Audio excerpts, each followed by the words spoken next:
Buenos días, queridos suscriptores. Para más relatos como este, suscríbete, dale like y comparte.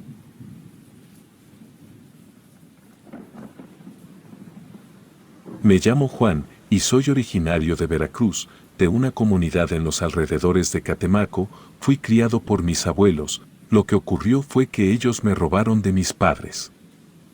Mis abuelos no eran malos, mis padres ya tenían muchos hijos y todos pasaban hambre, entonces, para que yo no sufriera, me llevaron con ellos sin que mis padres se dieran cuenta.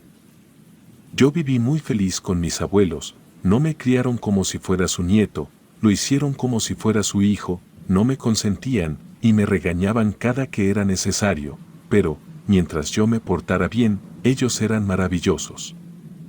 Fue por eso que nunca extrañé a mis padres, hasta la fecha no los conozco, sé dónde viven ellos y también mis hermanos, pero jamás sentí la necesidad de incluirlos en mi vida, porque mis abuelos fueron la única familia que necesitaba. Mi abuelo era carpintero, trabajaba en casa, y mi abuela dedicaba el 100% de su tiempo a atenderme.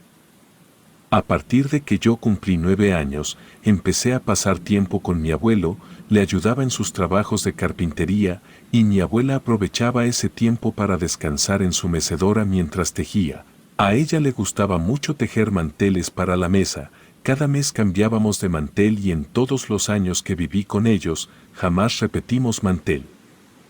Cada año preparábamos el altar escalonado para la celebración del Día de Muertos, decorábamos con flores, pan, incienso, velas y mole. Cuando cumplí 15 años, que fue un 22 de septiembre, mi abuela preparó mole, el mismo que hacía para el altar el Día de Muertos, entonces decidí preguntarles a mis abuelos por qué era importante ese día. Lo que me contaron fue que desde muchísimos años antes de que llegaran los españoles, nuestros antepasados ya tenían enraizado el culto hacia la muerte. En aquellos años, cuando alguien moría se le enterraba estando envuelto en un petate y sus familiares organizaban una fiesta con la finalidad de guiarlo en su travesía hacia el Mictlán. Colocaban comida sobre el lugar en el que había sido enterrado, porque, aunque la comida no viajaba hasta el otro mundo, el sabor del alimento y sus nutrientes sí podían trascender. De esa forma, cuando el difunto tuviera hambre, podría sentir el sabor de la comida y adquirir energías para seguir su travesía. Los dioses del Mictlán estaban conscientes de que si no fuera por la ayuda de sus familiares, ningún alma sería capaz de completar su travesía. Por eso, como muestra de su agradecimiento, una vez al año, los dioses del Mictlán le permitían a los espíritus regresar con sus seres queridos por un día. Pero había una condición: el muerto solo podía realizar el viaje de transición hacia el mundo de los vivos únicamente si sus seres queridos lo llamaban y la familia sería la responsable de garantizar el bienestar del difunto. Si el ánima se extraviaba durante el viaje de ida o durante el viaje de regreso, la responsabilidad recaería exclusivamente en sus seres queridos. Los dioses del Mictlán no acudirían para ayudar a ningún espíritu que quedara vagando en el mundo de los vivos. Por eso empezaron a colocarse los altares en honor a los difuntos. Su función no era la de celebrar, sino que servían como faros para que el alma lograra completar su viaje con éxito. Con el pasar de los años, y con las influencias católicas interfiriendo en nuestras tradiciones, el culto a los muertos se fusionó con el Día de Todos los Santos y con el Día de los Fieles Difuntos, y fue de esa forma que terminó convirtiéndose en la celebración del Día de Muertos. Con todo lo que me contaron mis abuelos me quedó una duda. Como ya todos saben, por estas tierras abundan las brujas, y yo quería saber si las brujas también celebraban el Día de Muertos. Mis abuelos no estaban seguros de si lo celebraban o no, de lo que sí estaban seguros era de que en el supuesto caso de que sí lo celebraban, debían hacerlo de una forma muy macabra. Poco tiempo después de haber tenido esa conversación, un señor que vivía en San Andrés Tuxtla, llegó a la casa para hacerle un encargo a mi abuelo. Era una silla, pero le dio muchísimas especificaciones de todas las ornamentas que debía llevar la silla. Dadas las especificaciones de semejante naturaleza, mi abuelo quería saber para quién era la silla o para qué iba a ser utilizada. El señor sacó un montón de billetes y le dijo a mi abuelo: que no hiciera preguntas de las cuales no quería conocer las respuestas. También le dijo que quería lista su silla para el 27 de octubre. Y le pidió de favor que no aceptara ningún otro trabajo hasta que terminara su silla. El señor volteó a verme y sugirió que yo podría llevarla hasta su ciudad, y luego se fue. Cuando mi abuelo contó el dinero, dijo que era suficiente para vivir bien por 10 meses, pues agua tomábamos del río, nos alumbrábamos con velas, y nuestro único gasto era la comida. En aquel entonces no supe cuánto dinero recibió mi abuelo, pero ya que dijo que con eso comeríamos bien por 10 meses, vendría a ser el equivalente de 35,000 pesos de hoy. Recuerdo las especificaciones que ese señor le dio a mi abuelo para construir la silla. Quería un respaldo ancho con forma de triángulo invertido, cuya punta inferior debía alcanzar al asiento, los largueros, que son los laterales que unen el respaldo con el asiento, los quería fraccionados, que simularan una columna vertebral, las guarniciones, que son las que unen las patas traseras con las delanteras, las quería oblicuas, tornadas hacia adentro. Los travesaños, que uno comunica las dos patas delanteras entre sí, y el otro hace lo mismo con las patas traseras, las quería en forma de pentagrama invertido, de tal forma que la silla pareciera que tenía 6 patas en lugar de 4, y en cuanto a las patas de la silla, pidió que su textura simulara que tenían 6 anillos cada una de las patas. Y los anillos debían estar distribuidos de la misma forma en todas las patas. Los descansabrazos debían ser anchos. Las palabras del Señor fueron que la persona que se sentaría ahí debía verse como el hombre más poderoso del país. Además, dijo que en las puntas de los descansabrazos debía haber unas calaveras, de tal forma que, al sentarse ahí y extender los brazos, las manos pudieras estar sobre las calaveras. Mi abuelo y yo trabajamos al 200% para dejar esa silla perfecta y logramos terminarla 2 días antes del plazo que nos había dado el cliente. Me tomé un día entero para descansar y al día siguiente me amarré la silla en la espalda y me fui caminando hasta San Andrés Tuxtla. Ya había ido antes hasta allá en varias ocasiones, y de trayecto eran como 2 horas y media caminando, pero con el peso extra de la silla, que era de unos 20 kilos, me tardé más de 3 horas en llegar. Cuando llegué al lugar acordado, no estaba el señor, sino que estaba una muchacha de unos 14 años. Yo no me acerqué con ella porque yo iba a esperar al señor, pero la muchacha se me acercó y dijo que estaba ahí de parte del señor tal, me dio el nombre del señor y me pidió que de favor la siguiera hasta la camioneta para subir la silla. En lo que caminamos, intercambiamos algunas preguntas básicas, nombre, edad, nada muy particular, solo cortesías. La camioneta estaba a 2 cuadras, cuando llegamos ahí estaba el señor, subí la silla en la cajuela, y me felicitó porque decía que la silla se veía tal y como él se la había imaginado. Yo ya me iba a regresar para mi casa, pero el señor me invitó a comer. Como agradecimiento por haber llevado la silla hasta allá, la muchacha y yo subimos a la camioneta y fuimos hasta la casa del señor. Él le dijo a la muchacha que tenía cosas que hacer, le encargó me preparara algo de comer, pues regresaría en un rato. El señor se fue y nosotros entramos a la casa. Resultó que dentro de la casa había más muchachas, y todas parecían de la misma edad o menos. Eso ya me dio mala espina. Yo pregunté quién era el señor y qué hacían todas ellas en su casa. Me dijeron que me sentara en la mesa y que ahí ya podría hacer mis preguntas.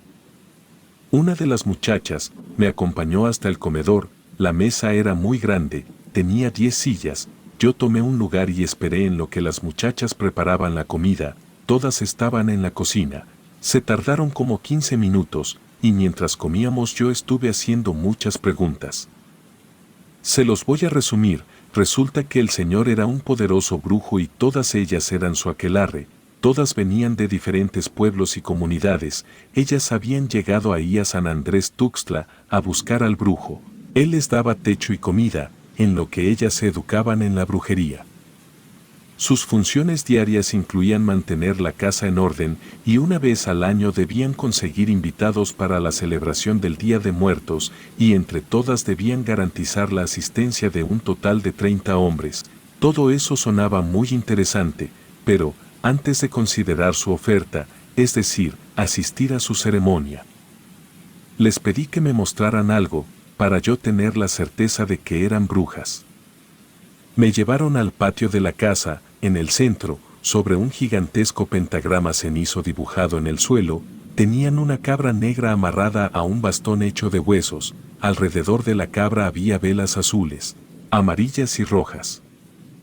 Me dijeron que esa cabra la iban a sacrificar, para conmemorar la celebración del Día de Muertos, con esa, ya eran 2 veces que hacían mención al Día de Muertos. Entonces les pregunté cómo era que esa celebración funcionaba para ellas, y para las brujas en general.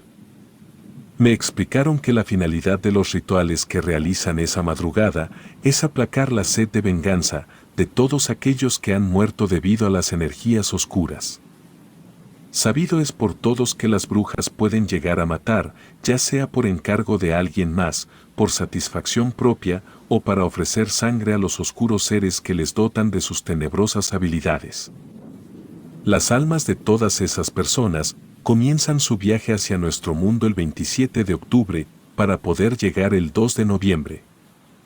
La cuestión es que, según me contaron ellas, las almas de los que mueren debido a una bruja siguen siendo asolados por el miedo y el sufrimiento, no importa que hayan logrado llegar al Mictlán, esas almas, como no estaban en paz, no tenían permitido visitar a sus familias, eso les ocasionaba mucho odio, lo cual podría ser muy peligroso para las brujas si no aprovechan el Día de Muertos. Las muchachas me explicaron que ellas hacían un ritual que les permitía ejecutar el llamamiento de los espíritus. Ese ritual sustituía al altar en cuanto se manifestaban los espíritus. Ellas hacían otro ritual que era para absorber todas las vibras negativas de esas almas y transformarlo en poder que ellas pudieran absorber. Todo lo que ellas me dijeron me pareció lo suficientemente convincente para asumir que me estaban diciendo la verdad. Por eso acepté estar presente en su celebración. Todavía no llegaba el Señor, entonces hice más preguntas y a mí me interesaba saber el por qué se usa a la cabra en rituales de naturaleza oscura. Me explicaron que la leche de cabra protege de las malas vibras, atrae a los buenos espíritus, pero también hace enojar a las criaturas de la noche, incluyendo a los demonios. Además, la leche de cabra posee ciertas cualidades místicas que rivalizan en poder con la brujería de más alto nivel. Era por eso que las brujas debían sacrificar cabras en rituales que requieren mucho poder, por eso ofrecían cabras durante el Día de Muertos, para poder invocar las ánimas de quienes estando en vida fueron sus víctimas. Pregunté qué le harían al pobre animal durante el Día de Muertos, le iban a cortar el cuello, eso me parecía algo demasiado cruel, y no estaba del todo seguro de querer presenciarlo, pero mi curiosidad era grande. Entonces llegó el brujo, se veía muy animado, me dijo que ya podíamos irnos, que me acercaría hasta mi casa. Me despedí de las jóvenes brujas y nos fuimos. En el camino yo iba muy callado. El brujo me preguntó qué pensaba de la invitación, no supe qué contestarle, entonces él, supongo yo, para que confiara en que no había ninguna trampa, me dijo algo que ninguna de las brujas sabía. Las que resultaran elegidas por la oscuridad perderían su belleza, ese aspecto de ellas transmutaría en poder y él las enviaría a diferentes pueblos y rancherías para adueñarse de esos territorios. El brujo me aseguró que el único sacrificio que se haría sería el de la cabra, ninguna persona saldría lastimada. Yo aún no entendía, para qué necesitaban la presencia de personas que no tuvieran nada que ver con la brujería, no me quedaba claro cuál era la necesidad de tener invitados para su ritual. La respuesta fue demasiado sencilla, se trataba de una fiesta y en las fiestas debe haber invitados. Finalmente llegamos hasta donde yo debía bajarme para llegar a mi casa. El brujo me extendió su mano y me dijo que me esperaba en la fecha indicada a la medianoche. Yo le respondí el saludo, en señal de que sí estaría ahí. Por supuesto que no le comenté nada a mis abuelos, porque de ninguna manera ellos me iban a permitir asistir a una ceremonia organizada por un brujo y su aquelarre de brujas. Entonces, mi idea era estar con mis abuelos en la cena del Día de Muertos. Ellos para las 9 de la noche ya estaban dormidos. Eso me daba suficiente tiempo para llegar hasta la casa del brujo, y así fue que le hice para estar en aquella ceremonia. En cuanto llegué al lugar tuve una sensación horrible, pero no podía dar marcha atrás. Después de todo, ya estaba ahí.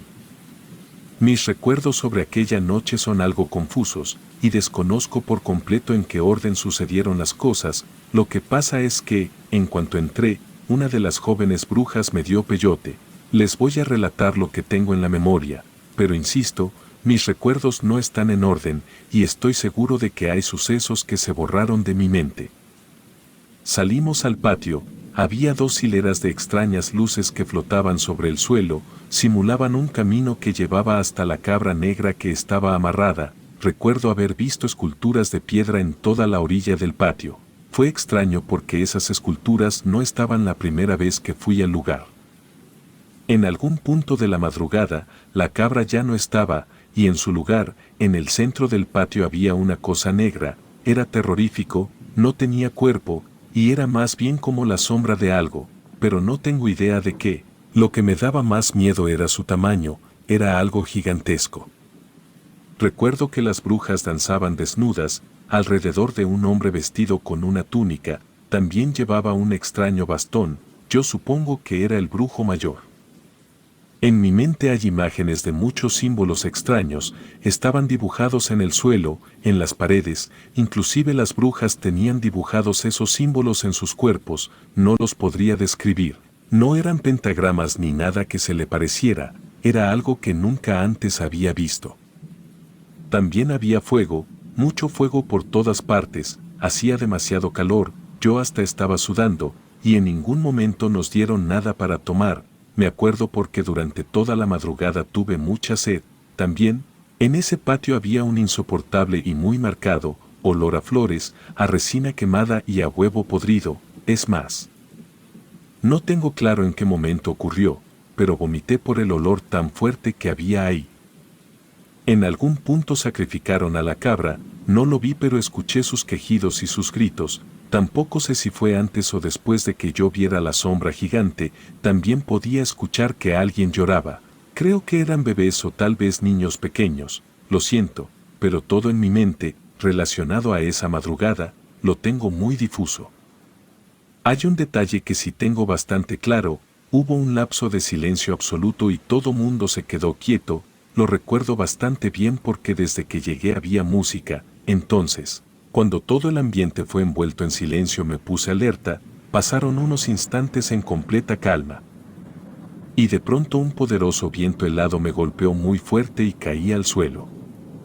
No podía ponerme en pie y estaba a punto de desmayarme cuando comencé a ver cómo comenzaron a aparecer personas transparentes como si fueran fantasmas o espíritus. Al día siguiente desperté en casa de mis abuelos. No tengo idea de cómo fue que regresé, lo único que sé es que era muy temprano por la mañana y mis abuelos aún no se despertaban. Sentía que la cabeza me iba a explotar, tenía los ojos hinchados, me dolía hasta el hueso más pequeño del pie, sentía oprimido el pecho, estaba mareado, y tenía un fuerte dolor en el estómago. Fui a la cocina, por alguna razón necesitaba tomar leche, agarré una jarra y bebí todo lo que pude. Me sentí un poco mejor, así que fui hasta el río a darme un baño. Ahí descubrí que tenía rasguños y moretones por todo el cuerpo. No entendía nada, y cuando regresé del río mi abuela ya tenía el desayuno listo. Eran unos huevos con café. Quise comer pero no pude, tuve la sensación de querer devolver el estómago, y mejor no comí. En la cena tampoco pude ingerir alimentos, solo podía beber leche. Durante 3 días eso fue lo único que mi cuerpo toleró, ni siquiera podía tomar agua, nada que no fuera leche. Sobre todas las heridas que tenía en el cuerpo, les dije a mis abuelos que había ocurrido algo en el río y por eso me había lastimado. El brujo nunca volvió para pedir algún trabajo a mi abuelo, y yo nunca volví a saber nada de esas brujas.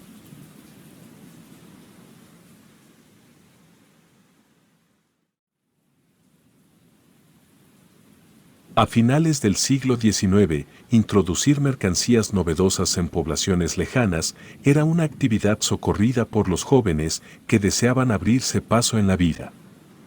Los espejos siempre fueron objeto del deseo de mujeres y hombres, de hecho fueron motivo de intercambio desmedido durante la conquista. En las entrañas de la Sierra Norte del estado de Puebla, donde los bosques susurran secretos antiguos y las sombras se alargan hasta el infinito, se escondía una leyenda oscura, que solo los lugareños más temerosos se atrevían a murmurar en las noches de luna llena. Cuentan los ancianos que hace muchos años, un joven comerciante poblano adquirió una dotación de espejos en una remota ciudad. Emprendió su viaje de regreso a casa, cargando los espejos en 2 robustas mulas y cabalgando con determinación en su fiel corcel. La ruta que eligió era una senda escarpada y poco transitada que se internaba en los rincones más salvajes de la sierra. Los árboles se inclinaban sobre el camino, como queriendo ocultar los secretos que guardaban entre sus ramas retorcidas, y el viento soplaba con susurros que parecían advertencias. La noche caía lentamente cuando el comerciante llegó a un claro en el bosque, donde decidió acampar para pasar la noche. Instaló su campamento cerca de un arroyo cristalino y encendió una fogata para ahuyentar a las sombras que acechaban en la oscuridad. Mientras cenaba algo de lo que había traído consigo, el joven comerciante escuchó un rumor extraño que parecía venir de entre los árboles. Sus oídos se aguzaron y sus músculos se tensaron, pero no pudo distinguir más que el susurro del viento entre las hojas. Decidió entonces retirarse a descansar, pero cuando se miró en uno de los espejos que había traído consigo, sintió un escalofrío recorrer su espalda. La imagen que reflejaba el espejo no era la suya propia, sino la de una mujer hermosa y misteriosa que lo miraba con ojos oscuros llenos de deseo y malicia. El comerciante parpadeó incrédulo, pero cuando volvió a mirar, la figura de la mujer seguía ahí, como si estuviera esperando algo. Aterrado, apartó la mirada y se levantó de un salto, decidido a huir de ese lugar maldito. Pero al intentar escapar, se dio cuenta de que estaba rodeado por una densa niebla que parecía haber surgido de la nada. Desesperado, intentó encontrar su camino de regreso al camino, pero cada paso que daba lo llevaba más profundamente hacia el corazón del bosque. Y en la oscuridad de la noche, entre las sombras y la niebla, la figura de la mujer en el espejo lo seguía a todas partes, susurrándole promesas de placer y poder a cambio de su alma. Así comenzó la maldición del comerciante y su encuentro con la amante del diablo, una historia que perduraría en las leyendas de la Sierra Norte del estado de Puebla, donde los espejos se convirtieron en portales hacia un mundo oscuro y desconocido, y donde los viajeros temerosos evitan aventurarse en los caminos solitarios cuando cae la noche. Aquel joven en el camino conoció a un anciano que le advirtió que no debía tener tantos espejos, porque eran cosas del diablo, y por segunda vez le afirmó que aquellas mulas no debían cargar esos espejos que representaban la casa del diablo. El joven comerciante escuchó atentamente las palabras del anciano, sintiendo un escalofrío recorrer su columna vertebral. ¿Espejos? ¿La casa del diablo? Aquella afirmación resonaba en su mente, alimentando sus temores y sembrando dudas en su corazón. Por un momento, contempló la idea de deshacerse de los espejos, de abandonar esa carga que parecía haber atraído la desgracia sobre él. Pero entonces recordó la inversión que había realizado, el valor de los espejos y la promesa de ganancias que representaban. Sin embargo, la imagen de la mujer en el espejo seguía atormentándolo, acechándolo en los rincones de su mente y llenándolo de un profundo temor. ¿Qué había despertado en aquel bosque olvidado? ¿Qué oscuros secretos se escondían detrás de los reflejos que tanto buscaba vender? Decidido a encontrar respuestas, el joven comerciante continuó su viaje al amanecer, pero esta vez con una cautela renovada y un peso en el alma que no podía sacudirse. Cada sombra en el bosque, cada reflejo en los espejos, parecía susurrarle advertencias y amenazas, recordándole la presencia acechante de la amante del diablo.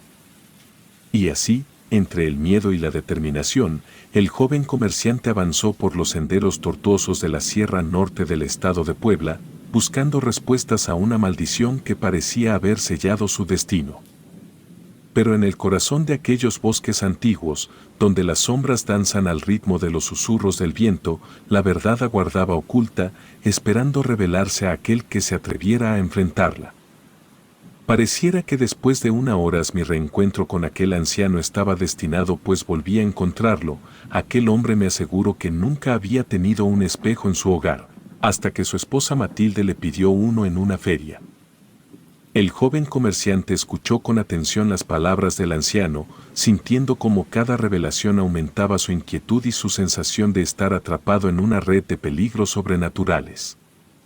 La historia del anciano pasaba por su mente como un eco ominoso que le advertía de los peligros que acechaban en cada reflejo. ¿Cómo pudo suceder algo así?, pensó el joven, mientras la sombra del arrepentimiento oscurecía la mirada del anciano. La historia de la Matilde y los espejos parecía una advertencia directa sobre los peligros de lo desconocido, una lección que el joven comerciante ahora lamentaba no haber aprendido antes de aventurarse en ese viaje maldito. Aquel anciano tomó un trago de su botella y siguió la historia de Matilde, donde un día se encontraba parada frente al espejo desnuda, con las trenzas deshechas. Fue en ese momento cuando aquel anciano fue cegado por los celos. Sacó su machete y entró rápidamente a la casa, y aunque Matilde se asustó al verlo, no le dio tiempo de hablar. Así que minutos después todo fue sangre y trozos de espejo, y asesinó a su esposa.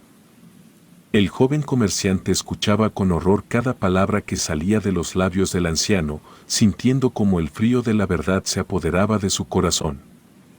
La historia de Matilde, una mujer seducida por el diablo a través del reflejo de un espejo, resonaba en su mente como una advertencia macabra de los peligros que acechaban en los oscuros abismos de la mente humana.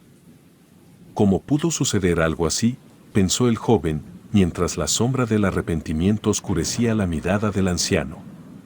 La historia de Matilde y los espejos parecía una advertencia directa sobre los peligros de lo desconocido. Con un nudo en la garganta, el comerciante decidió que no podía permitir que la historia se repitiera, y aunque parecía una leyenda más que había escuchado, algo en su interior le decía que era real. Principalmente por el suceso que le había ocurrido antes de conocer al anciano, pareciera que todo estaba planeado. Así que después de pensar las cosas decidió deshacerse de los espejos, aunque eso significaba perder su inversión y enfrentar las miradas de desaprobación de aquellos que esperaban ansiosos los productos que había prometido traer. El anciano, con la carga de su pasado y la tragedia que había desencadenado, encontró que cada reflejo, cada destello de cristal, avivaba las llamas de su tormento interior. Los espejos se convirtieron en testigos silenciosos de sus remordimientos, reflejando no solo su imagen física, sino también los oscuros recuerdos que lo atormentaban sin descanso. Cada vez que se encontraba con un espejo, ya sea en su propia casa o en la de algún conocido, los susurros del pasado lo envolvían como una neblina densa y sofocante.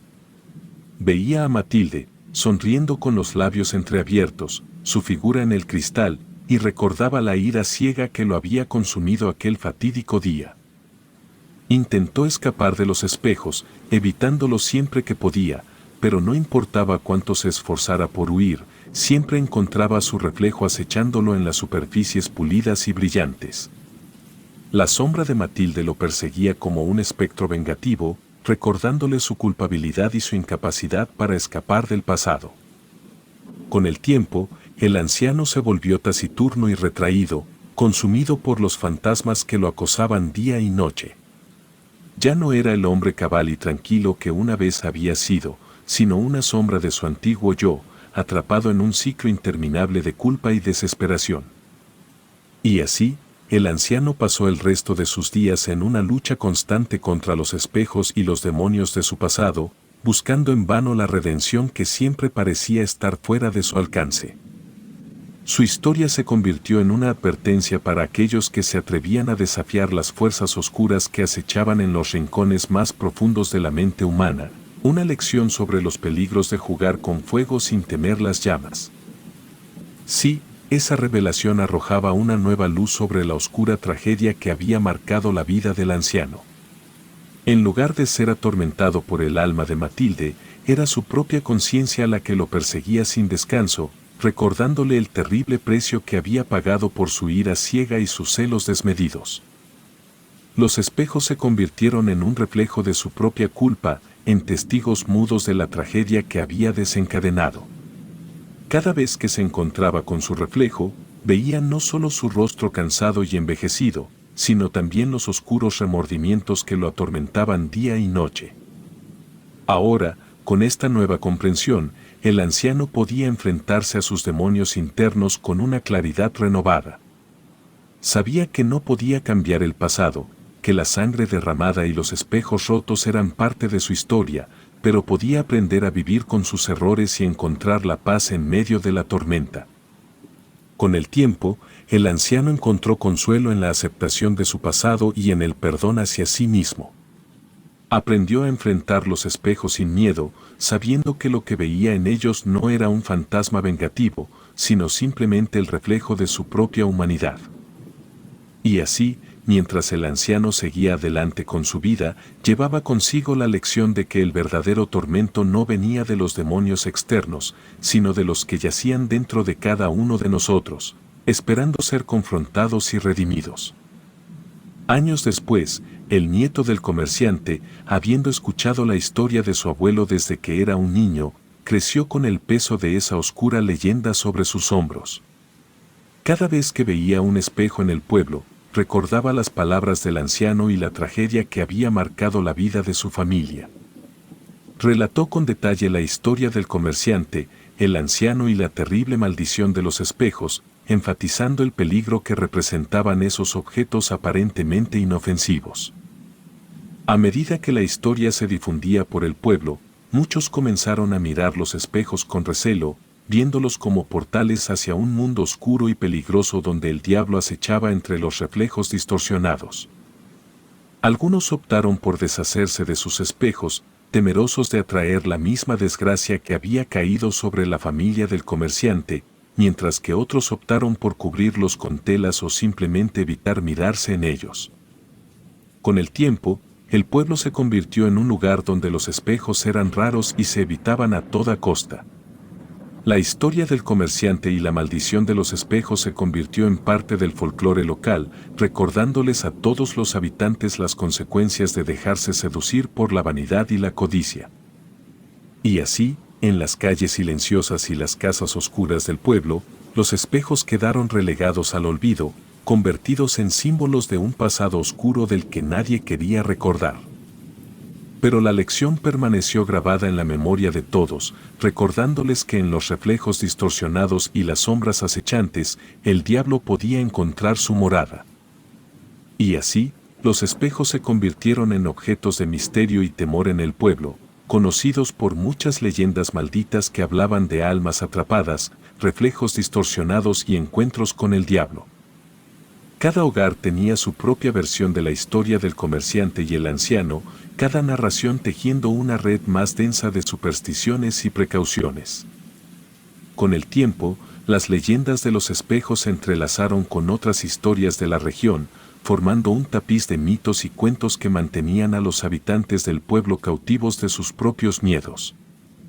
Los niños se asustaban con relatos de espejos que mostraban el futuro, de rostros que cambiaban en la oscuridad de la noche, mientras que los adultos susurraban sobre espejos que eran portales hacia otros mundos, donde el diablo esperaba pacientemente su próxima víctima. Pero entre todas las historias que circulaban en el pueblo, una enseñanza quedaba clara: los espejos eran más que simples objetos de adorno o herramientas de vanidad. Eran testigos silenciosos de los secretos más oscuros del alma humana, reflejando no solo nuestra apariencia física, sino también nuestras más profundas emociones y deseos. Y así, en el pueblo donde los espejos eran vistos como portales hacia lo desconocido, cada reflejo era una ventana a un mundo de posibilidades y peligros, donde el diablo acechaba en las sombras, esperando su momento para reclamar lo que le pertenecía. Pero mientras las leyendas persistieran, también lo haría la precaución de aquellos que conocían los oscuros secretos de los espejos y las terribles consecuencias de dejarse seducir por su brillo engañoso.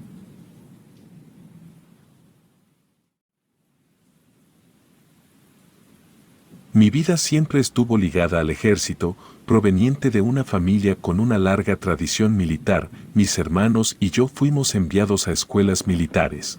Desde que éramos lo suficientemente jóvenes como para cargar un uniforme, mis días estaban estructurados por reglas y disciplina, y aunque para muchos esto podría haber sido una carga, yo lo veía como una forma de vida que me resultaba familiar y de alguna manera reconfortante.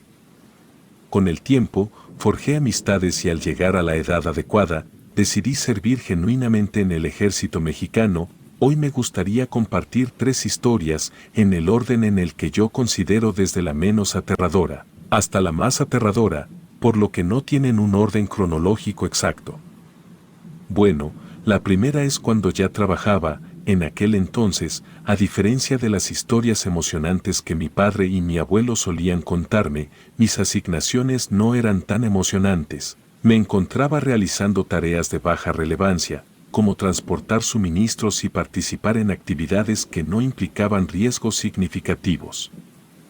Todo cambió cuando fui destinada a un cuartel en el norte de Sinaloa, una zona conocida por la intensa lucha contra el narcotráfico. Mi padre intervino para que estuviera ahí y la emoción recorrió mi ser al pensar que finalmente estaría en el centro de la acción. Este cambio en mi destino despertó una sensación de deber y ansias de contribuir más significativamente, tal como lo habían hecho mi padre y mi abuelo en sus propias épocas. Mi primera impresión del cuartel no fue tan alentadora como esperaba. Los rostros de los soldados que me rodeaban estaban marcados por la fatiga y las ojeras, señales de la dura realidad de la lucha, y a pesar de eso, me sentí agradecida por la oportunidad de estar ahí y contribuir en una misión tan crucial. Mi primera noche en el cuartel fui asignada como vigía. Mi tarea era inspeccionar el perímetro desde una posición elevada y alertar a los soldados en caso de detectar cualquier actividad sospechosa. Estaba emocionada por la responsabilidad y me preparé para cumplir con mi deber con diligencia. La noche estaba oscura, sin luna visible, y las sombras del bosque se cerraban a nuestro alrededor. Equipada con binoculares, me instalé en mi puesto de vigilancia y durante los primeros 30 minutos observé con atención, pero la aparente calma del entorno me llevó a preguntarme si realmente habría algún peligro inminente. Fue entonces cuando, mirando a través de los binoculares, detecté algo que desafió toda lógica. Entre los árboles, divisé una figura alta, vestida completamente de blanco. Al principio parecía una persona, pero a medida que ajustaba el enfoque, me di cuenta de que no era un ser humano convencional. Todo en él era blanco, como si fuera una entidad que se destacaba en la oscuridad de la noche. La figura estaba parada entre las sombras de los árboles. Sentí un escalofrío recorrer mi espina dorsal mientras intentaba comprender lo que veían mis ojos. Mi formación militar me había enseñado a enfrentar situaciones desconocidas, pero esta era algo diferente, algo que iba más allá de mi entrenamiento. Ante la sospecha de que mis compañeros podrían estar en peligro, no dudé en levantar mi radio y transmitir la extraña situación a los soldados que se encontraban abajo. La respuesta que obtuve fue desconcertante. En lugar de una confirmación o instrucciones, simplemente me dijeron que lo ignorara. No podía aceptar esa respuesta y decidí mirar de nuevo para asegurarme de lo que estaba viendo. La figura, ahora más visible al no estar oculta detrás de los árboles, estaba parada a plena vista. Era una criatura que se asemejaba a lo humano, pero de una manera aterradora. Con una altura de aproximadamente 2,5 metros, sus brazos extremadamente largos casi rozaban el suelo y sus dedos, alargados y puntiagudos, terminaban en una forma de garras afiladas. Los pies de la criatura eran pequeños y palmeados, mientras que su rostro carecía de rasgos familiares. No había ojos visibles, solo cuencas vacías que se elevaban en su cara. No poseía nariz ni oídos y ningún rastro de pelo adornaba su extraño cuerpo. Su avance era lento y torpe, pero su presencia emanaba una sensación de peligro. Alarmada por la dirección que tomaba la criatura, encendí nuevamente el radio para alertar a mis compañeros, pero la respuesta no fue la que esperaba. Un seco "cállate e ignóralo" fue la única instrucción que obtuve. La desconcertante reacción de mis compañeros solo intensificó mi intriga y temor. Decidida a proteger a mis compañeros, Continué observando a la criatura con los binoculares, avanzaba hacia la ubicación de mis compañeros, ignorando cualquier obstáculo en su camino. La criatura se acercó y mi pulso se aceleró al darme cuenta de que mis compañeros estaban en peligro inminente. Intenté nuevamente comunicarme a través del radio, insistiendo en la amenaza que se acercaba hacia ellos, pero esta vez obtuve una respuesta, pero no la que esperaba. Solo un frío cállate y sigue observando resonó en mi oído, dejándome sola con mi desconcierto y temor. Vi cómo la criatura se acercaba peligrosamente a mis compañeros y para mi alivio y asombro, no parecía interesada en atacar, en cambio, después de unos momentos, dio media vuelta y comenzó a alejarse del cuartel. Se perdió en la oscuridad de la noche, dejando tras de sí un rastro de incertidumbre y misterio. Mi guardia terminó y sin saber qué hacer ni a quién acudir, me retiré para descansar. No podía sacar de mi mente la extraña experiencia de esa noche, qué era esa criatura y por qué mis compañeros reaccionaron de manera tan pasiva ante su presencia. Mis pensamientos se mezclaban con el cansancio, pero una determinación nacía en mí al amanecer. Cuando la luz del día iluminó el cuartel, me levanté con un firme propósito, encontrar respuestas y salí en busca de los 2 militares que estuvieron en la periferia durante la extraña visita de la criatura. Mi corazón latía con nerviosismo mientras avanzaba hacia ellos, esperando descubrir la verdad detrás de lo inexplicable. Pronto encontré a mis 2 compañeros juntos y sin perder tiempo, les exigí una respuesta sobre lo ocurrido la noche anterior, exigí respuestas sobre la naturaleza de esa criatura que, de alguna manera, todos parecían conocer.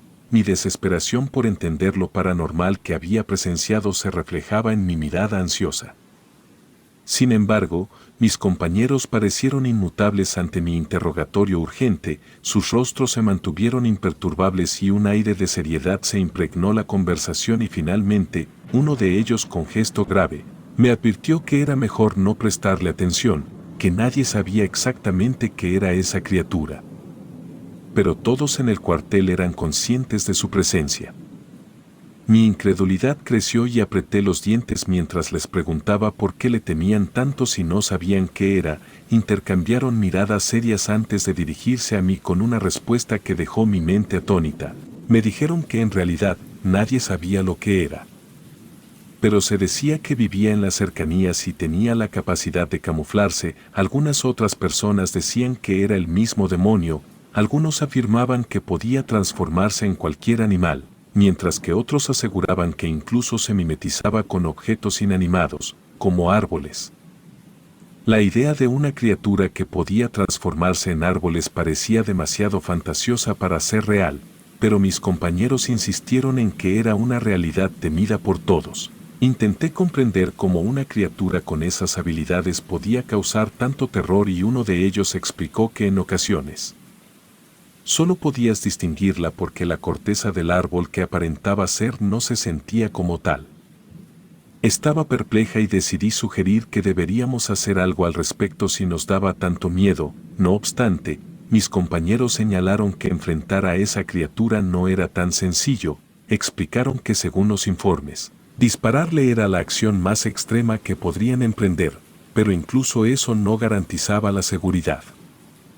Aquellos que habían intentado atacar a la criatura, apodada Manos de Daga por la afilada forma de sus dedos, habían sufrido muertes horribles y misteriosas.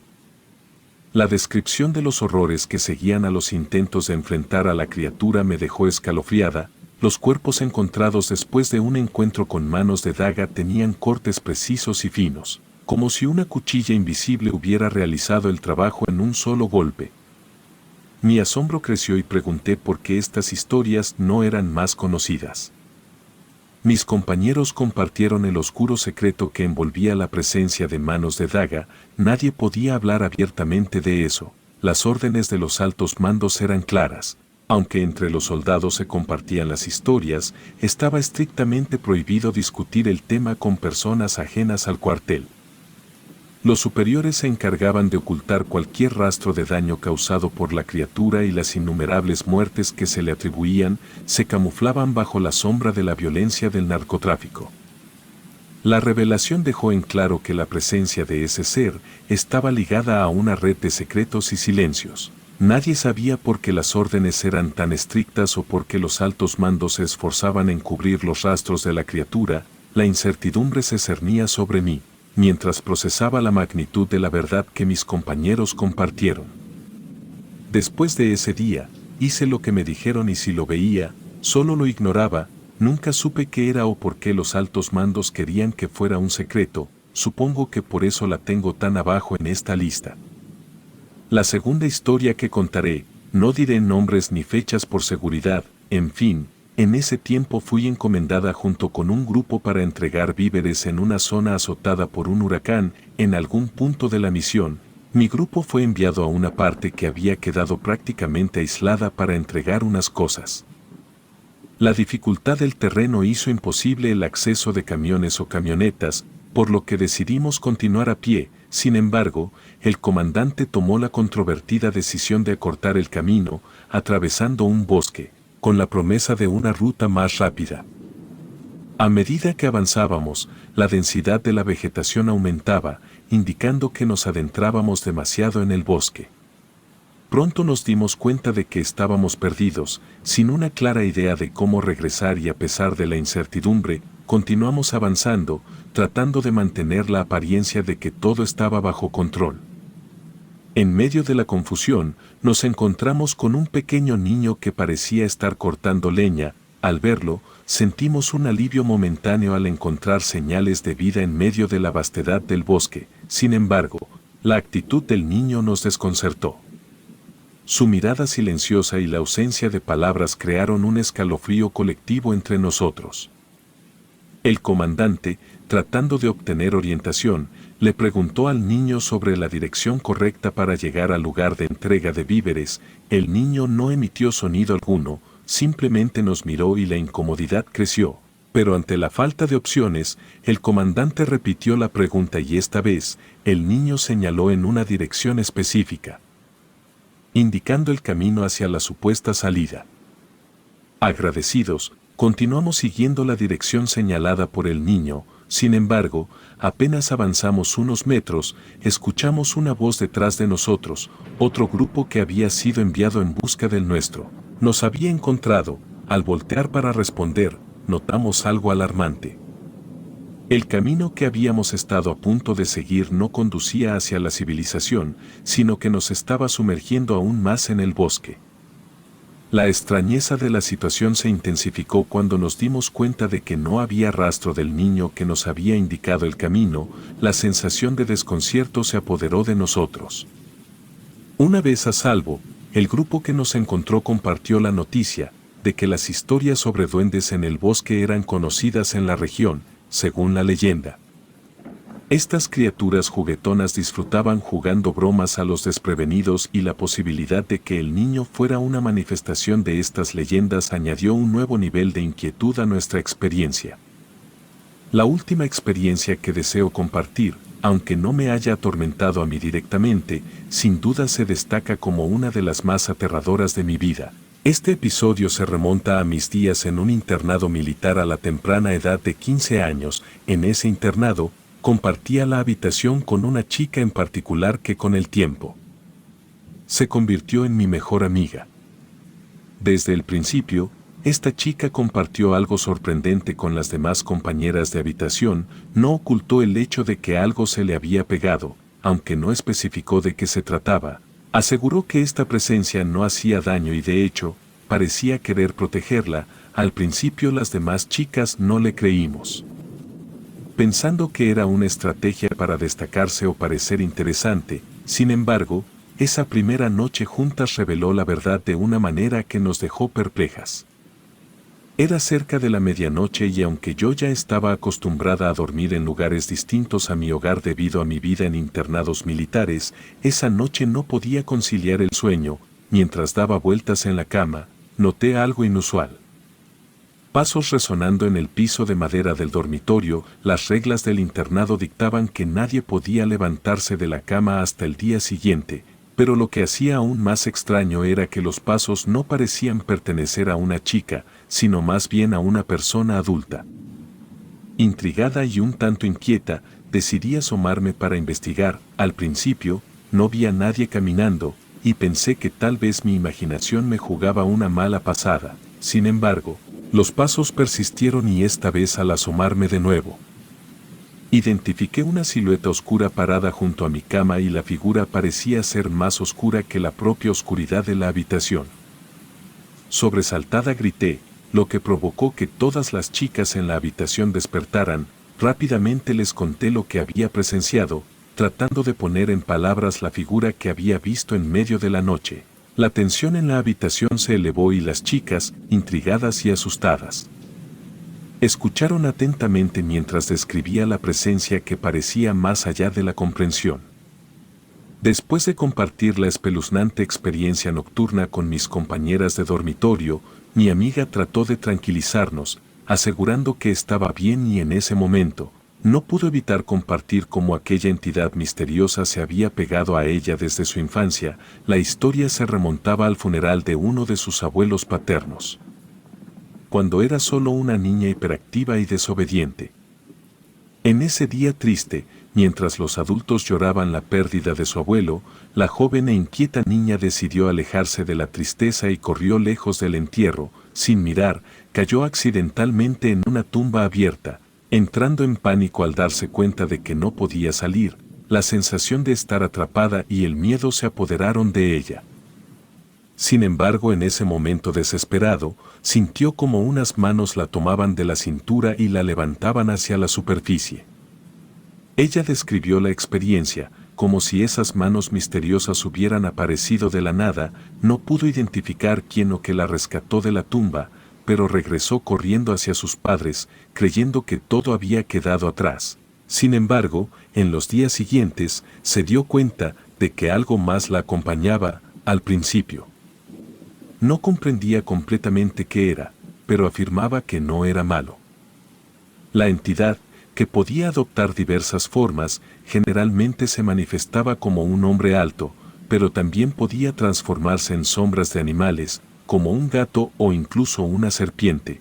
Aunque mi amiga no consideraba que esta entidad fuera malévola, su familia había intentado deshacerse de ella, mediante brujas y chamanes sin tener éxito. A pesar de eso, no se sentía molesta por su compañía, aunque a veces experimentaba un leve miedo, y además notó que cuando las personas se comportaban mal con ella, su entidad protectora intervenía y cosas desafortunadas sucedían a aquellos que la habían tratado mal.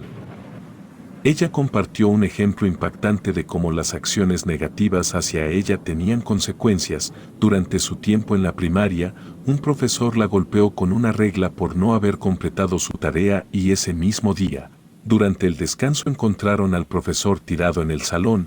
Había sufrido un infarto, pero no había fallecido. Años después, el profesor reveló haber visto una sombra que apareció de la nada y lo atravesó. Experimentó una intensa depresión en ese momento, como si su vida hubiera perdido todo sentido y decidió poner fin a ella. Después de atravesarlo, la sombra tomó la forma de un cerdo y el profesor perdió la memoria de los eventos posteriores a ese momento. Con el paso del tiempo, todas nos acostumbramos a la presencia del misterioso ser que se adhería a mi amiga. Contrario a la percepción inicial de todas, el ser nunca se manifestó como algo negativo. Las noches transcurrían con la figura oscura vagando por el dormitorio, sin causar ningún daño a nadie. Era un espectador silencioso y aparentemente inofensivo, siempre y cuando no se le dieran motivos para actuar. Mi amiga nunca vio al ser como una amenaza y con el tiempo, todas nos acostumbramos a su presencia, aceptándolo como parte de nuestra singular realidad nocturna. La criatura se volvió una especie de compañía silenciosa y a pesar de la extrañeza inicial, aprendimos a convivir con ella. Sin embargo, hubo un incidente que reveló la naturaleza protectora de la entidad. Una noche, una chica de otro dormitorio buscó pelea con mi amiga, a pesar de que ella evitó el conflicto y rechazó la confrontación. La otra chica persistió y la golpeó. El resultado sorprendente fue que al día siguiente, la agresora no apareció al entrenamiento matutino y se descubrió que se había roto un brazo y las demás en su dormitorio narraron una experiencia inusual. Cerca de las 3 de la mañana, la temperatura de la habitación bajó repentinamente y todas las chicas fueron testigos de cómo la agresora, aparentemente dormida, comenzó a levitar a 1 metro de su cama. Sus movimientos eran extraños, desplazándose fuera del colchón hasta tocar casi el techo en un giro impactante. La chica dejó de levitar cayendo secamente contra el piso. Nadie pudo explicar lo ocurrido.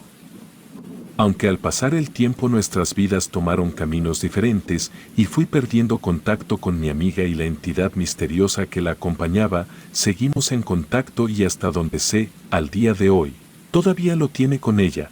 Honestamente siempre he sentido que no es algo con lo que me gustaría vivir.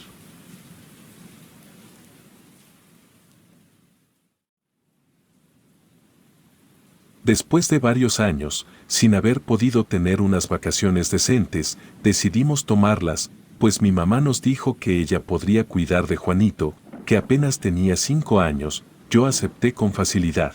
Necesitaba desconectarme de todo, me sentía cansada de trabajar sin descanso, también por cuidar al niño. Mientras hacía malabares con mi tiempo en casa, me tenía agotada por lo que no iba a rechazar la propuesta de mi mamá. Para Juan, mi esposo, fue un poco más complicado. Él no podía pedir fácilmente vacaciones, pues trabajaba de contador y al momento de que yo pedí mis vacaciones, él estaba por iniciar el cierre de actividades anuales. Además, quería traer al niño siempre.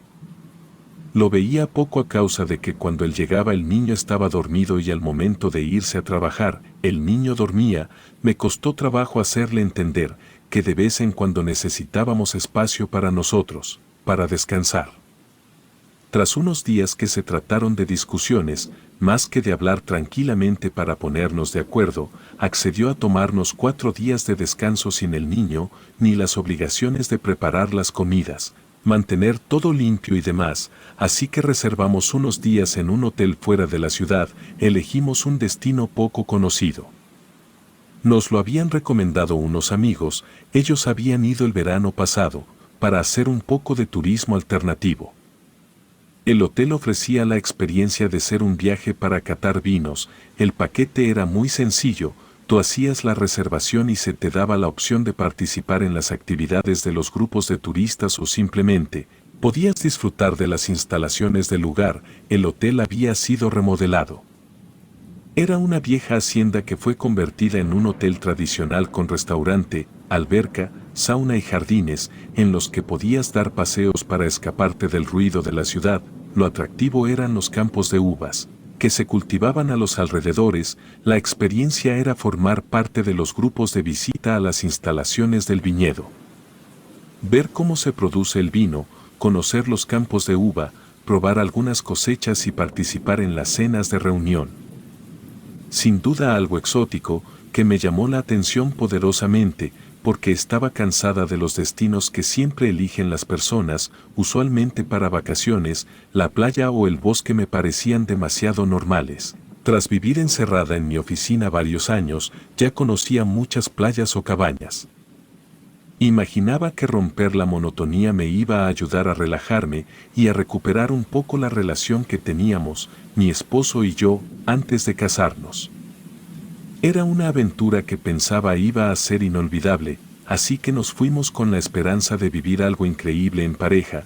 Después de 7 años de matrimonio, después de arreglar los detalles, arreglamos irnos al destino que nos recomendaron nuestros amigos. Nos dirigimos al norte del país, exactamente a Baja California.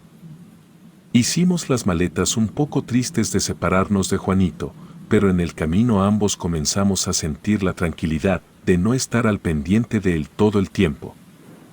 Había comenzado el momento de soltar las preocupaciones. Tras el vuelo y algunas horas en carro, llegamos a nuestro paraíso. El que más se emocionó fue Juan. Yo me sentí un poco decepcionada, porque creí que estaba algo más impresionante. Llegamos, dejamos las maletas para comenzar a explorar el lugar, que iba a ser nuestra casa 4 días. Tras una caminata y la comida nos fuimos a relajar al cuarto. Pasamos un rato agradable como novios, hasta que llegó la noche y comenzamos a prepararnos para descansar temprano, pues la visita a los viñedos comenzaba a las 11. Y queríamos tener tiempo de sobra, para arreglarnos y desayunar. Juan cayó profundamente dormido primero que yo, así que en medio de la oscuridad del cuarto, me puse a jugar en el celular para pasar el tiempo hasta que pudiera darme sueño. Mientras jugaba, se me ocurrió revisar el sitio del hotel para ver qué más cosas había alrededor para aprovechar la visita. Una cosa llevó a la otra y poco a poco fui saltando de publicación en publicación hasta que llegué a las calificaciones de los viñedos que estaban, por así decirlo, cercanos.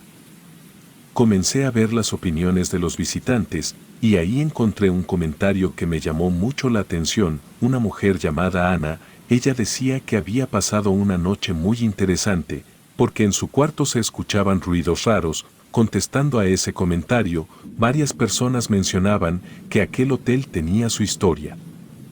Pues era una ex hacienda que pertenecía a una famosa familia de la región, que era dueña de una mina de oro, y ahora estaba la casona restaurada y convertida en ese hermoso hotel, pero conservaba muchos de sus objetos antiguos como decoración. Desperté con el celular pegado a la cara, en algún punto me quedé dormida, mirando las reseñas y las supuestas apariciones en aquel hotel. Me despertó la televisión, miré a Juan, pero lo vi profundamente dormido todavía. Así que me levanté a apagar la tele. Eran las 6 de la mañana, e imaginé que tenía puesto el despertador ese aparato para estar prendida, y era demasiada coincidencia que justo en la madrugada estaba leyendo de que había apariciones en el hotel y a las horas pasara alguna cosa de ese tipo. Ignorando mi miedo, porque yo no creía en esas cosas, me metí a bañar. Ya no pude regresar a dormir otro rato. Juan se despertó con mis ruidos y comenzamos la mañana dando otra caminata por el lugar. La vista era impresionante, todo parecía que estaba como en un desierto. Supongo que por eso sentía que no había muchas cosas, aunque pensándolo. Tras algún tiempo, tengo que admitir que es un bonito lugar, pero no volvería por nada, y no fue por el lugar, la comida o algo similar, sino porque ahí aprendí a temer a la oscuridad, a aquello que nos busca. Por eso el desierto, ahora me parece un lugar lleno de misterios, parece que siempre está rodeado de cosas aterradoras. Cerramos la visita, y el primer día muy bien. El viñedo fue una buena experiencia y, como es de esperar, terminamos un poco tomados mi esposo y yo. Recuerdo que muchos de los otros visitantes estaban en el mismo estado que nosotros, así que nos comenzamos a conocer, comenzamos a convivir como si nos conociéramos de toda la vida. Ahí surgió de nuevo el tema que había leído durante la noche. Una chica muy joven nos dijo que ella había querido hospedarse en el hotel con su novio, porque a ambas les encantaban las historias de terror, y como nunca habían visto un fantasma o experimentado algún encuentro cercano con lo paranormal, habían decidido hacer de su viaje un buen momento para ver si podían recibir un buen susto. Mi esposo es un incrédulo de esas cosas, así que de inmediato comenzó a intentar hacerles entender que esas cosas no existen, y en medio de la necedad de un grupo de borrachos, terminé mareada por el alcohol y la discusión sin sentido.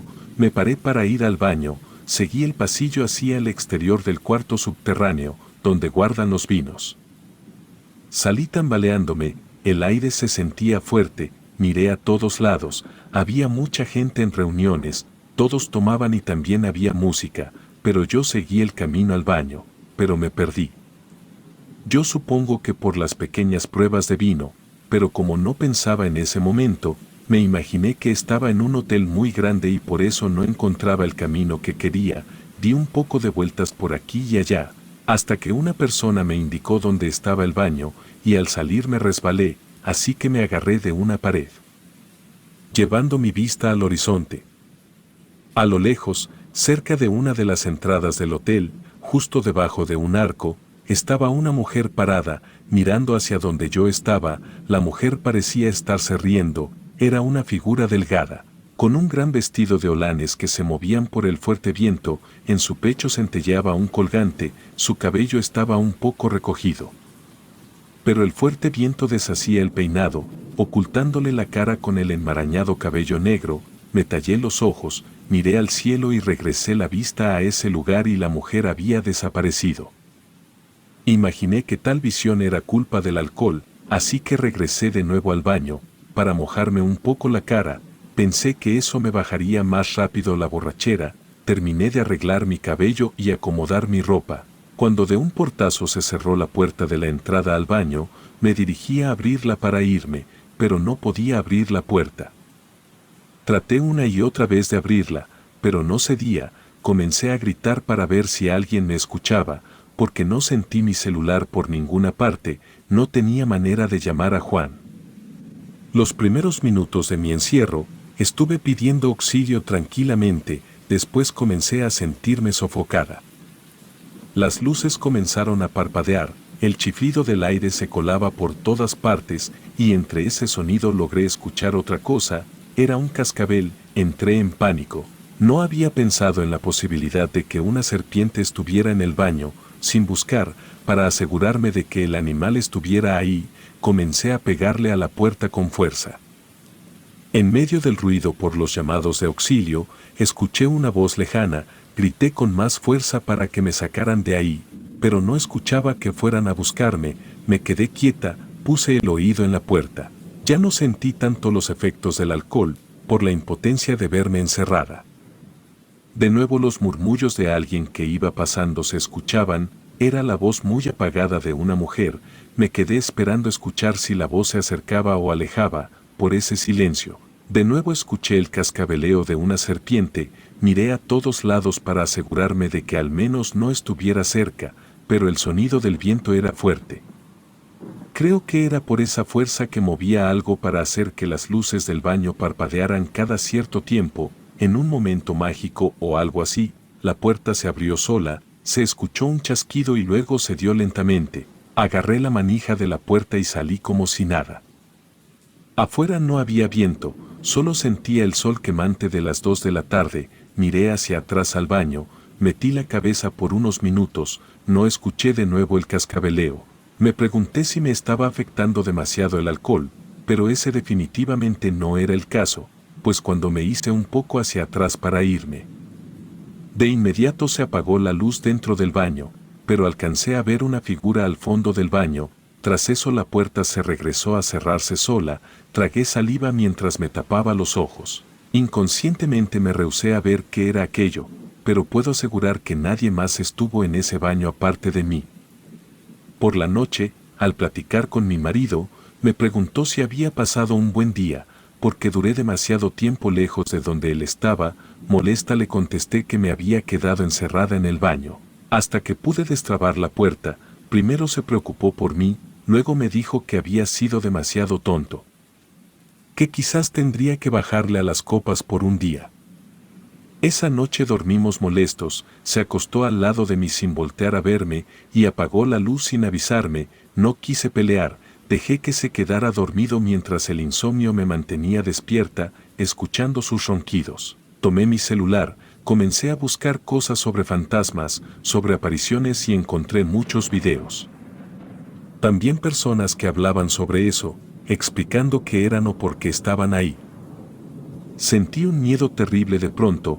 Un hormigueo anormal se extendió por mi espalda a pesar de que estaba acostada. La sensación de frío me provocó algunos escalofríos e instintivamente metí más los pies dentro de la cama. Dudaba un poco si había sido real lo que había visto y de nuevo me metí a buscar cosas sobre el hotel o la zona donde estaba.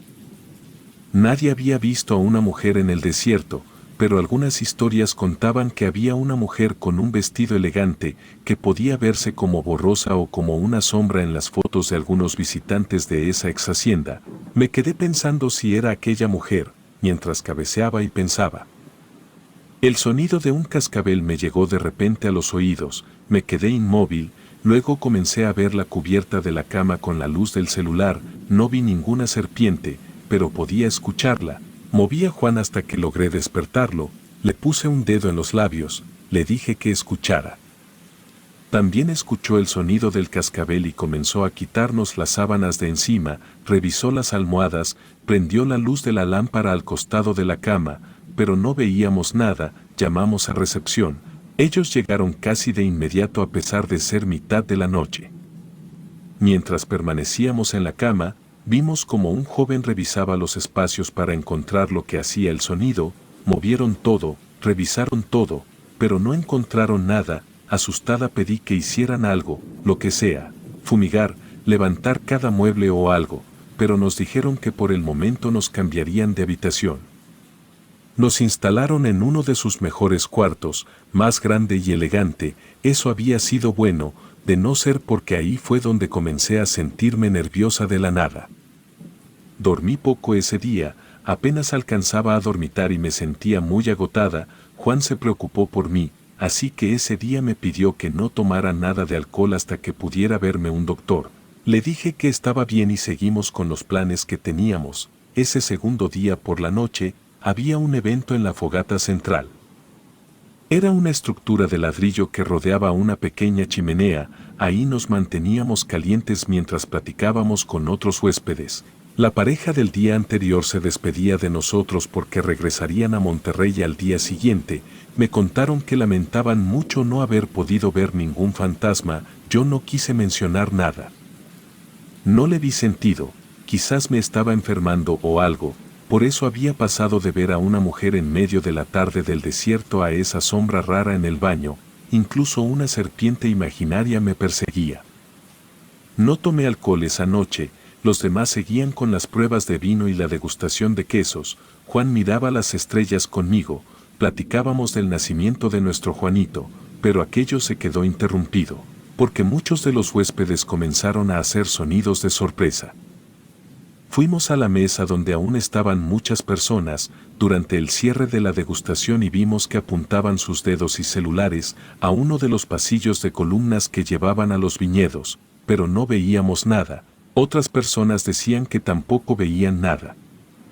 Pero unos señores aseguraban que habían visto a una silueta caminar despacio por ese pasillo. Era una mujer de aspecto antiguo, dijeron. Se me heló la sangre, pues otras personas además de mí, habían visto a una mujer caminar por ahí. Eso significaba que no estaba borracha completamente cuando vi a aquella mujer, mientras todos armaban el revuelo. Las historias de miedo no se hicieron esperar, es común en muchos lugares. Que la gente termine contando ese tipo de historias solo para entretener, pero yo me comencé a tomar muy en serio lo que nos estaba contando el señor que había dirigido todo el evento. Nos contó que ahí a veces se podía ver al fantasma de una hermosa mujer, que había sido llevada ahí para ocultarla. Pasaba su tiempo encerrada en aquella hacienda, al cuidado de una mujer mayor que le servía. Los que trabajan por esa zona, en los hoteles o en el viñedo habían podido verla a veces. La historia contaba que esta joven había sido alejada de su ciudad en España, lugar donde la habían tachado de bruja. Como en ese tiempo se tomaban muy seriamente esas acusaciones, había sido perseguida por algunas personas del pueblo para llevarla ante el cura, que en ese momento podía buscar la forma de encarcelarla hasta que se comprobara que no tenía ese tipo de prácticas diabólicas. Esta joven española había sido llevada en secreto, escondida en un carro, hasta un barco que la trajo a México. Aquí se le había llevado a uno de los lugares más alejados del centro del país, buscando que nadie pudiera localizarla, pues era la única hija de un matrimonio adinerado y no querían perder la única oportunidad de que naciera un heredero. La joven fue traída a la hacienda con unos amigos de la familia, esperando que se arreglara un matrimonio con alguien de los que vivían ahí. Al vivir en la hacienda comenzó a alejarse de todos. Pasaba días encerrada en su cuarto y una de las amigas de sus padres decidió ayudarla a mejorarse de la enfermedad que tenía, pero en lugar de ayudarla, encontró el motivo de su actitud. Ella en realidad cometía actos diabólicos en nombre del maligno. Fue encontrada una noche, en medio de un ritual, estaba desnuda, con varios hombres para ofrecer el acto a su maestro. La pobre joven fue encerrada hasta la muerte, para expiar sus pecados. Se cuenta que en un cuarto que ya no existe, fue encerrada en un lugar sin ventanas y solo contaba con una sola puerta, para asegurarse de que no pudiera salir nunca más. Temblé como un pequeño gato asustado al escuchar aquella historia y de inmediato recordé lo que había visto en el baño. Ellos decían que el cuarto donde murió no existía, pero era que lo habían convertido en otra cosa. Quizás lo habían tirado, pero habían puesto los baños en ese lugar, imaginé que por eso me había tapado los ojos. Por puro instinto quise alejarme de aquella entidad oscura en la que se había convertido esa mujer. Mientras Juan se reía de todos, por estar creyendo en cuentos para asustar niños, yo temblaba por dentro, no me sentía tranquila, algo había pasado en ese lugar, hubiera sido esa mujer u otra cosa. Aquello no era ni de cerca algo bueno e inofensivo, sentía que eso me acechaba, vinculé el sonido del cascabel con su presencia. Tenía que cuidarme de no volverlo a escuchar. El tercer día fue una pesadilla, me sentía enferma por dormir tan poco, no disfruté la piscina ni el sauna, y Juan preocupado, me propuso que mejor nos regresábamos a la ciudad, para que me viera un médico, pero le dije que no, que solo durmiendo un rato iba a quitarme la sensación de cansancio, me regresé al cuarto con la intención de descansar. Mientras Juan regresaba del sauna, abrí por completo la cortina para dejar entrar la luz y también dejé el foco encendido, para que cuando cayera la noche, si estaba dormida, aún hubiera luz en el cuarto. Dormité un rato, hasta que me quedé dormida y en medio del sueño abrí los ojos, no podía moverme, movía solo los ojos, quería pedir ayuda, pero ni la boca podía mover, se me salían las lágrimas por la desesperación, y una fuerza sobre de mí, me hacía sentir pesada, sentía que estaba hundida en el colchón, la luz comenzó a parpadear. Sentí que la luz del día también se estaba yendo, porque el cuarto estaba de un color naranja muy intenso. No quería quedarme a oscuras por nada del mundo, así que luchaba por moverme, aunque no lo lograba, cerré y abrí los ojos, me decía muchas veces, despierta, despierta, pero no era un sueño, y en eso, el sonido del cascabel comenzó a escucharse, me rodeaba, los sollozos se escapaban de mi garganta, pero no podía abrir la boca. También sentía como mis oídos se llenaban de agua por estar boca arriba, escuché que crujió la puerta de la entrada, le pedí a Dios que no fuera a aparecer aquella mujer. El sonido de la serpiente se escuchaba más cerca que nunca, poco a poco observé cómo la puerta era empujada para abrirse, dejé de mirar hacia la puerta, alcé la vista al techo para buscar pedirle a Dios ayuda, pero en ese momento vi que se asomaba de una viga, un pequeño rostro con ojos intensamente oscuros. Era ella, cerré los ojos con fuerza y grité, sentí que algo cayó sobre mí desde arriba y escuché la voz de mi marido gritarme, era él, el que había abierto la puerta muy despacio para no despertarme en caso de que estuviera dormida, me arrastré fuera de la cama, completamente histérica, gritaba y lloraba, mientras Juan me sacaba del cuarto.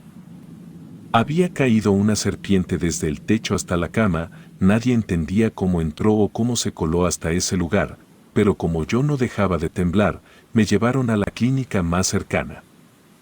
Así fue que me enteré que tenía un mes de embarazo, yo creo que aquella bruja me estaba buscando precisamente por eso, pues desde la primera vez que la vi, ella se reía viéndome, además. Cuentan que las brujas roban bebés para hacer sacrificios, quizás ella quería usarme con todo y el pequeño en mi vientre, como uno de sus rituales al diablo.